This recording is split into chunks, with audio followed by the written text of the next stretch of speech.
Thought for the day. Our first and last love is self-love.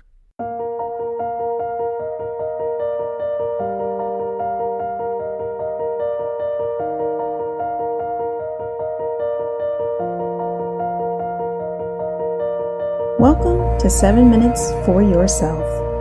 I'm Christina, and I'm so glad you've joined me for what I believe will be 7 of the most enriching minutes of your day.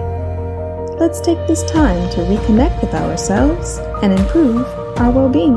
In today's episode of 7 Minutes for Yourself, we are using self-love to determine the key areas of our lives that we need to improve upon.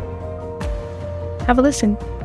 In order to really take care of yourself, in order to be in a good mental and emotional state, you have to be grateful. You have to be grateful for what you have. You can't always live in the, well, I don't have this, I'm not there yet, just this place of negative garbage and energy just because you don't have what you want in life. This is the whole quote where it's not the journey, it's the destination, blah, blah, blah kind of stuff, but it's really true.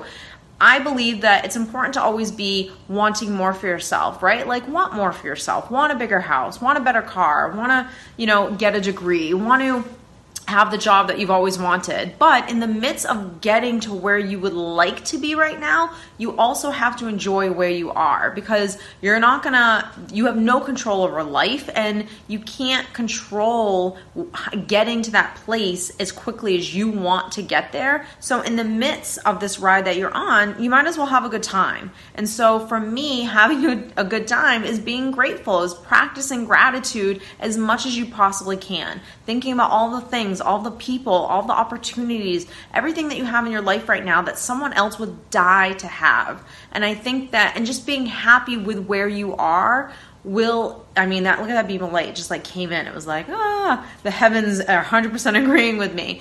Gratitude radiates that positive, glowing energy within anyone. So it's such a powerful thing to practice every single day. And it's something that is a part of self-love, because it is you loving yourself. It's you not putting so much pressure on yourself to be perfect, to have it all, and that you are grateful for where you are and what you have right now, because really this moment is all we have.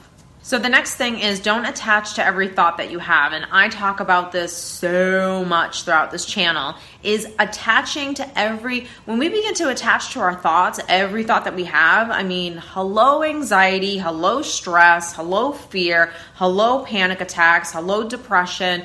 We're attaching to every single thing that's running through our mind. That would make anyone crazy. So learning how to monitor our thoughts, right? And being able to say, oh, look, there's fear. Okay, here's stress. Okay, worry's starting to come at me. Being aware of what we tell ourselves in every single moment, that will allow us to pick the thoughts that we want to really believe in and engage in, and the thoughts that don't need our attention. Fear, unless, it's a burning building, for the most part, the fear that I'm always talking about does not require you to attach to it, to engage with it, to sit in it, to contemplate it, to replay it over and over and over again. So learning not to attach to every single thought that comes through your mind, and recognizing that you are not your thoughts, is really a part of self-love. It's such an important aspect towards self-parenting, and it's something that when you start really doing this, you will, number one, recognize how powerful it is to attach to thoughts. And when you are attaching to thoughts, what that actually creates for you, like I said, anxiety and panic attacks and nervousness, nervous belly, and all of these things that we can control if we master this one simple principle. So the next thing is, stop the self-criticism. So this is the perfectionist. Hi, I'm Stephanie. Nice to meet you. I'm a perfectionist at times.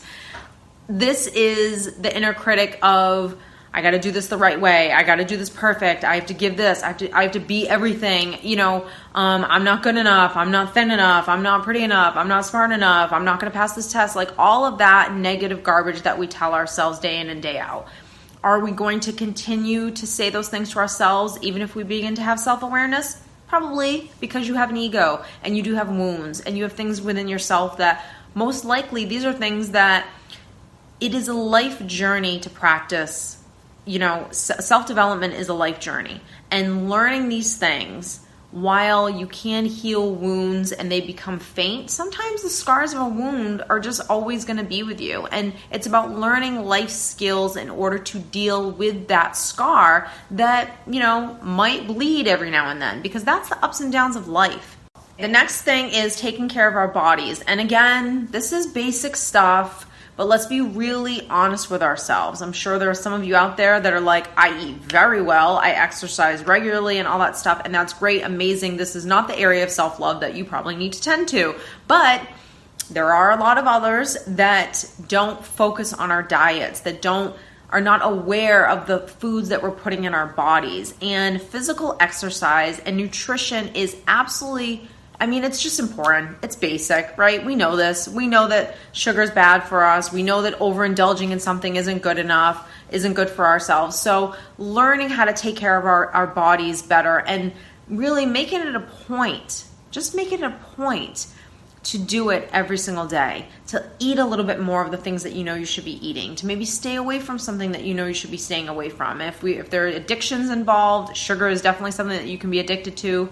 Hi, my name's Stephanie, and at times I'm addicted to sugar, and I love it. I love sweets. But recognizing okay, I can't overindulge because I've been doing it a lot lately, and I need to get back on the treadmill, and I need to go work out again. The physical exercise isn't, for me, it's not just about being into CrossFit and getting crazy and being a gym rat. It's just about moving your body. So moving your body can be something as simple as, hey, I go on a 2-mile walk every single day. That concludes today's episode of 7 Minutes for Yourself. Please take a moment to rate and review the show on Apple Podcasts. Today and every day with your kiddo is a gift. Enjoy it. Thanks for tuning in.